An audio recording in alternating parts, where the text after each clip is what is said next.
It's good to see you all back for the afternoon session. Our first speaker this afternoon is Dr. Aurélie Névot, who works at the CNRS on anthropology of religion, ritual and writing. Today she will be speaking to us about the topic of how to decrypt the secret writings of the masters of Psalmody, Yunnan, China, words beyond writings. So, over to you. Thank you very much. Thank you so much for your invitation. Yeah. Philippa and Philippe, and thank you for your introduction. My talk is based on ethnographic data collected from 1989 to 2017, primarily from male ritualists called Bimo, who are religious specialists of the Yi nationality, the largest Chinese Tibeto-Burman speaking population that numbers at roughly 8 million individuals. Scattered over the Yunnan, Sichuan, Guizhou and Guangxi provinces, these Bimo use special writings that have to be read aloud in the form of chants. The manuscripts they chant to communicate with their deities are composed of sheets covered with writings specific to the Yi branch from which they come. Chinese linguists have mapped 6 Yi writings areas, 1 in Sichuan province, 1 in Guizhou province, and 4 in Yunnan province. For the American linguist David Bradley, there are not 6 but 4 groups within the Yi nationality that have distinct logographic traditions: the Nosu, Nasu, Nisu and Sani branches. Whatever the number of groups it may be, what we know for sure is that the Bimo writing that belongs to the Sani branch as such has its own scriptural variants. The graphic variability of certain characters of the Yi-Sani writing corpus is familiar to scholars, although the anthropological reason for this variability has never been expressly inquired into or analyzed.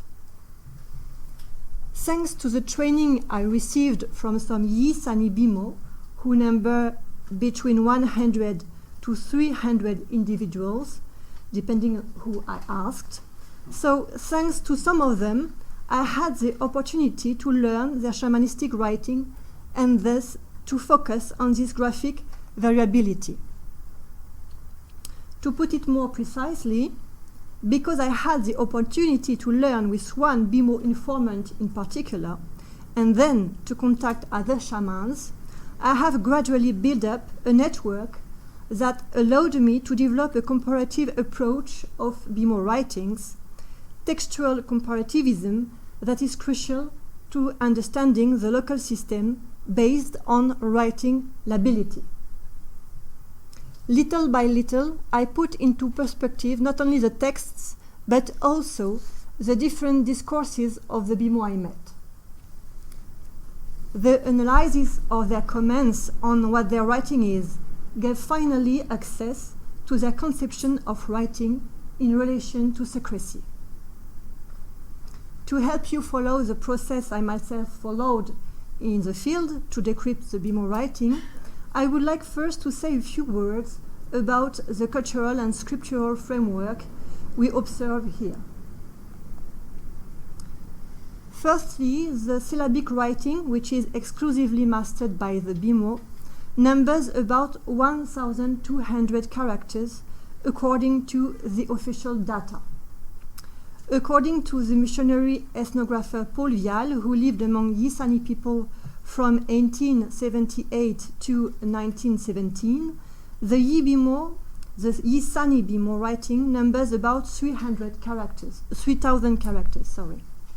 This last number seems more accurate because it takes into account the written forms used by the shamanistic tradition before their standardization by the Chinese state. I shall come back to this point later. Secondly, Bimo means master of Psalmody in the Yi-Sani language because the sacred writing they master has to be melodized. When they chant, they read directly from a script. Animated by the voice, this writing, this script, is perceived as a medium between the world of humans and the world of spirits. Masters of Psalmody are said to travel through the cosmos through their written chants, to encounter divinities and to discuss solutions to the problems of human beings with them. Thanks to their ritual texts, they converse with gods and the latter express their opinions. This ritual language is esoteric and differs from vernacular language. It doesn't respect the latter's 5 tones, and its laconic style is based on pentasyllables.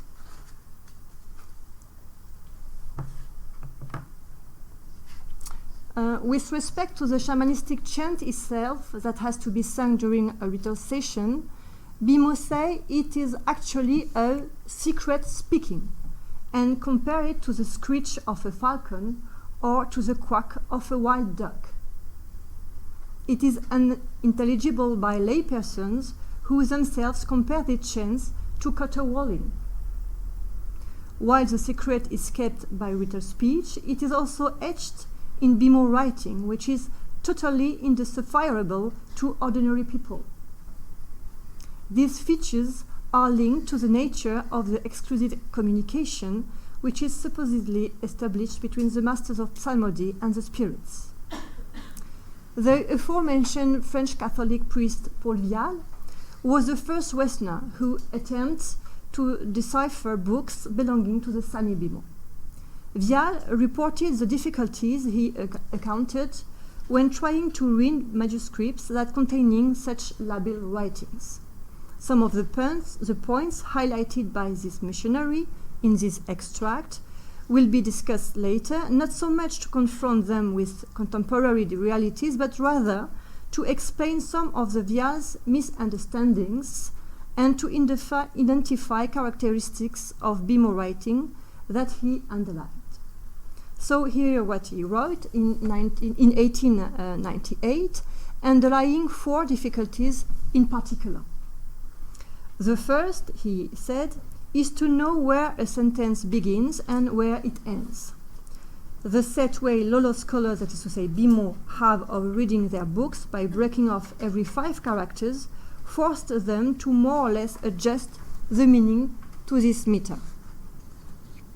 Second difficulty, many locations are obsolete, others are only used in certain areas, others, however, have been lost or may have died out. The third difficulty, as all these books are handwritten, some characters may have been modified, others forgotten, or sometimes whole lines forgotten. One last difficulty concerns the characters themselves. They are not completely ideographic or completely phonetic. We are at a loss as to how to take them. Indeed, to be faced with a Bimo manuscript and to attempt to understand its content is undoubtedly just as confusing for a non-specialist reader as for a confirmed sinologist. This is above all because the writing, and this must not be forgotten, differs from Chinese. Secondly, it is because any experience of the Chinese word would in fact prompt us to make a start on a page in the form of, as you can see, of vertical columns of characters by focusing on the sign situated at the top right-hand side of the page, at least insofar as it is the way Chinese writing has been written from its origins to the Maoist period. Yet, a Bimo manuscript has to be read by opening the book with its spine on the left-hand side and then reading it from left to right and from top to bottom. Moreover, working with a Bimo on the study of ritual text throws the observer into more confusion, this time about the meaning. Esoteric, cryptic, and following their own syntactic rules, namely those of ritual language, shamanistic writings are not easy to understand and all the more challenging insofar as they are ritualistic. masters of Psalmody are neither exegetes or eminodes. To be more specific, the ones I met in the field never acted in this manner. And Vial seems to have had much the same experience as I had. I have still not found any commentaries, exegesis or reflexive texts by the Bimo about their own texts. Furthermore, the cryptic aspect of certain texts was never directly discussed with the shamans I met. Is it because they refuse to reveal their ritual speech second meaning, which is totally implicit, or is it because they ignore the properties of their ritual language, a fact that results from the disruption in transmissions between masters and disciples during the 20th century? Because, as you know, the Maoist period and the prohibition of cults. Is this also apparent absence of manuscripts reserved for teaching due to the fact that most of the Bimos books, including those explicitly referring to transmission, were burned during the cultural revolutions? Contrary to the manuscripts collected among Yi of Sichuan province in particular, the books Yi-Sani Bimo now use are neither medical nor historical records containing informative data about remedies that masters of Psalmody should concoct or about the history of the Sani people. Their books primarily concern ritual activities, that is to say, performative discourses that enshrine recitative registers about Sani mythology. With this in mind, let us come back to the graphic variability that was first highlighted by Paul Vial.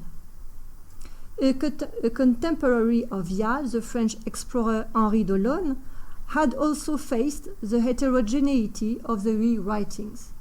In short, it is chaos, he said, by way of conclusion to what he observed in the field.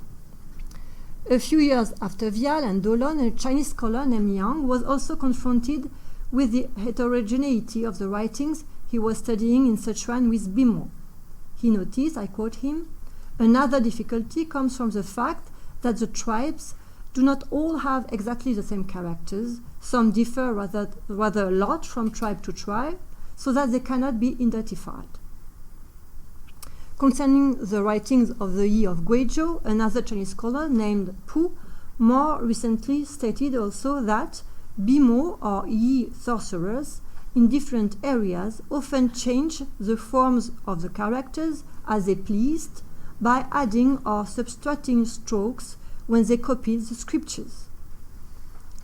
The linguist David Bradley writes on this subject that, I also quote him, "In traditional materials, many variants can be found for the characters representing frequently occurring words. The same frequent word in adjacent lines of a text is often written with a different character, whether as a stylistic flourish or as a means of disguise." End of quotation. These statements require analysis. Were Bimo writings so exposed to the arbitrary power of every officiant? Must we accept the idea that the characters are commonly used in an anarchic way, according to the goodwill of each, or should we not instead see a specific way of thinking in this manner of writing? Beyond the inherent spelling mistakes in any work involving copying, how are we to conceive, anthropologically speaking, such instability or even disorder? No doubt that the ethnologist confronts major difficulties with regard to the Yi-Sani in particular. How to cope with the fact that transmission between Bimo is based on a very definite process, identical copywriting from father to son for the traditional mode of transmission, that is to say for patrilineage transmission, with the general impression that writing freely is also possible. How are we to understand this apparent paradox? A first step in answer to this question has to be found in the confusion or incoherence I felt while deciphering a Bimo text and above all in the fact that the shaman with whom I was studying felt the same. I tell you the anecdote. We were both working for the first time on the translation of texts that didn't come from this shaman's own lineage, nor from his village. Until then, I only studied the texts copied by this Bimo himself. We both stumbled over the characters, and my master shaman underlined that some were very specific to the locality from which they came. That's why he couldn't read them. Other characters were lacking, he said. What about these missing characters? Are they the result of copy mistakes? I had this question in mind when something else happened, lapses. It should be noted that it is undoubtedly because my master shaman and I we were speaking in Chinese that this Bimo expressed himself on his practice. By not using his mother tongue, he took a step back by translating manuscripts. This language distancing through Chinese has created a form of reflexivity about his own culture. It is through this means that I had access to deeper meanings and raised many lapses in this shaman's words. Indeed, I noticed that on a regular basis, he translated into Chinese either by blood or by writing the character he first said to mean writing. At the same time, I noticed that in his books, the script used to mean blood may sometimes be also used for the word writing. Writing and blood being both said so in the first tone in their ritual language, I was totally confused. When is it blood? When is it writing? Why are those characters homophonic? Why does this shaman use one script for the other? Is it just a coincidence? A careless mistake? My master shaman stipulated that in the Yi-Han dictionary published in 1984 to help the standardization of the Yi-Sani writings, the two characters have two specific and clearly defined orthographies. So, if he used one script for the other, or one translation for the other, it was only a mistake, he said. I wasn't convinced, all the more as the shaman emphasized the close relationship established between the writing and the body of a Bimo. Let us not forget that we are in China, where writing has something to do with body and substances. The image of a Chinese calligraphy that beats to the rhythm of the calligrapher's arteries is well known. In 2013 and 2015, I began to study with other shamans. I met 4 Bimo known for their powers and knowledge, and among them, the oldest of the area. They allowed me to go further in my analysis. These shamans, who are aware that the new generation of Bimo has lost much knowledge, explicitly say that blood and writing are one and the same, that transmitting one's writing is transmitting the blood of the ritual lineage, to such an extent that no scriptural distinction is made between blood and writing. The same character is used to designate these two words. I also observed that the script used to designate the word blood-writing differs from one initiatory lineage to another. Their lineage writing being related to the lineage blood, it makes sense they differ from the other lineages. By and by, I also extended my research to villages I had not yet visited in order to create a kind of catalogue of characters used by each ritual lineage to designate itself the shamanistic concept of blood writing. To put it in another way, the Bimo's ritual and initiatory writing is, in the case of lineage transmission, intimately related to what passes through and thus what is shared by generations of male religious specialists, blood. Writing, the quintessence of power, is so closely linked to the transcorporeality of the masters of Psalmody, who belong to the same patrilineage, that writing and blood are concepts written using the same script, while this script may differ from one shamanistic lineage to another. In a parallel fashion, but only rarely occurring, I learned that a Bimo is allowed to transmit part of his knowledge to other disciples who do not belong to his own lineage, but who nevertheless have asked for an initiation. But this does not achieve much recognition. Those initiated in this way are not allowed to copy manuscripts, but receive a few texts copied by the master himself for their attention. In this case, the master of Psalmody doesn't transmit his blood writing, but a different writing. He has to transform certain scripts so that those non-hereditary disciples does not inherit his lineage's power, i.e. blood. In particular, a digraphy has to occur between the signs blood and writing. Those concepts can't share the same graphical sign. And a Bimo can modify his scripts each time he transmits texts following exolineage transmission, i.e. all his exolineage disciples, if he has any, doesn't necessarily share all the same graphical signs. So different lines of transmission developed in the field, the majority of them following patrilineage rules in which heterogeneity is based on lineages, and others following exolineage rules in which heterogeneity is based on each particular master-disciple relationship. So I came to the conclusion that specific graphic signs reflect the specificity of the blood of the lineage of the initiated man, and it is related to the shamanistic secret. One Bimo said, I quote him, "We write blood and writing using the same writing character because we do not want others to know." End of quotation. The notion of shamanistic secret is not only based on graphic variability between lineages, but also on the missing characters, textual characteristic that was also mentioned by Vial Missionary.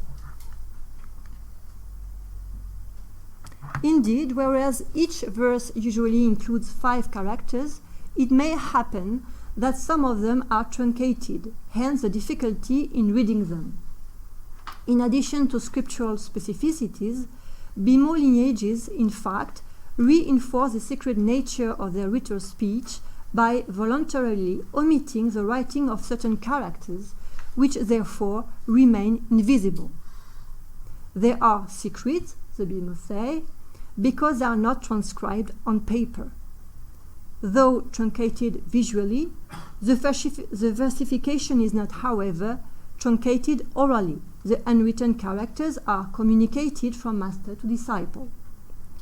Without sharing the secrets of the lineage, it is impossible to know where a verse begins and ends. A man has to inherit his father's blood to be able to psalmody the text that has to remain between them. The invisibility attributed to certain characters has to be interrogated.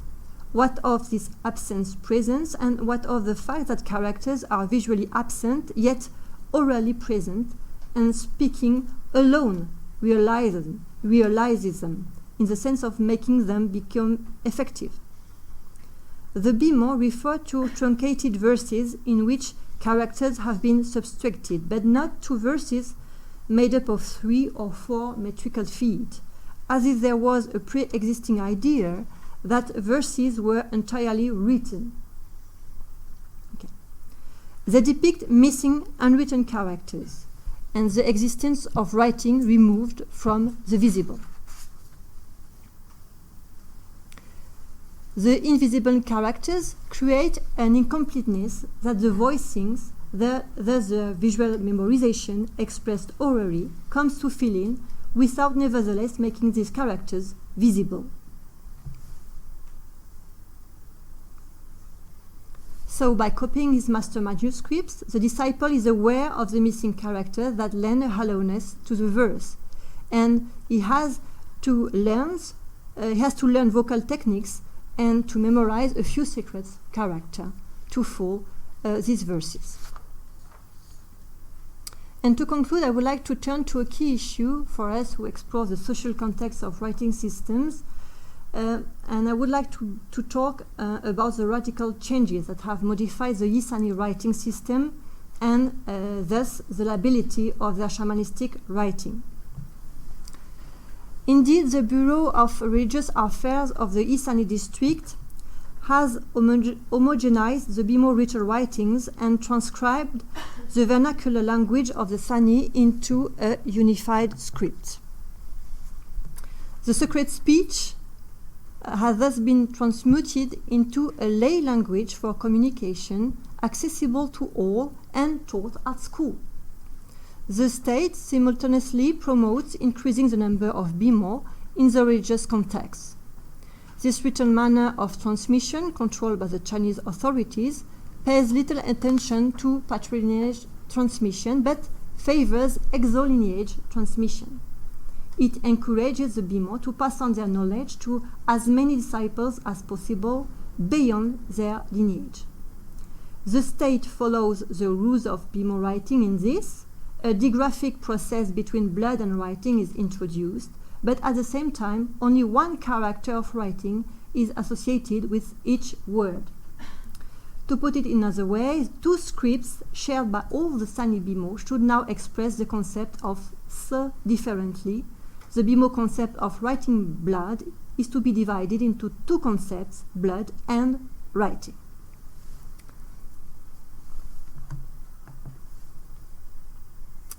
And now, as you can see, the verses now, the lines are not only vertical, but also one horizontal line has appeared in the official text.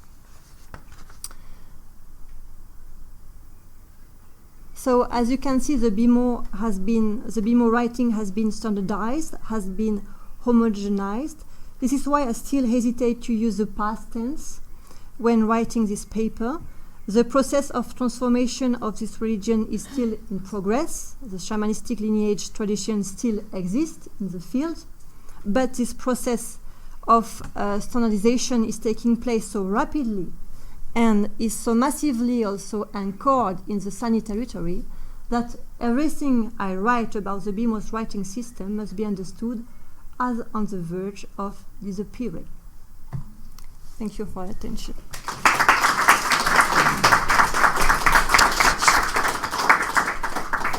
Thank you very much for that.